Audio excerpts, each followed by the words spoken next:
stuntman is probably the simplest version, but he's a man of God, a very dear friend of mine, and Brian Jackson is about as cool a fellow as I've ever met, and we're delighted to have him here at the park for our 15th year celebration. Doing it upright, and I'll just throw the accolades right back at you. You're one of the coolest guys I've ever met.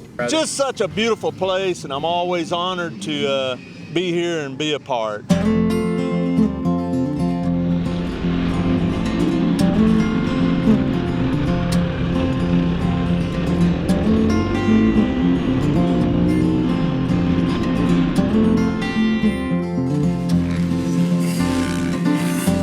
What's your name and how long have you guys been coming to the park? Sam Edlin, we've been coming here a little over 2 years. Love it. What does Jandebeurs mean to you guys, like the park here and the facility? It means a lot to us. It's like a family out here. We come out here, we've got to know everybody. Everybody's treated us well. Bob's always been good to us.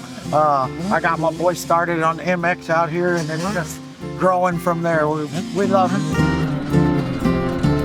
My name's Emmett Edlin, and it's going pretty good. Love it. What are you racing today? What are some of your goals? Just get faster, get better. Yeah. What are you on today? YZ85.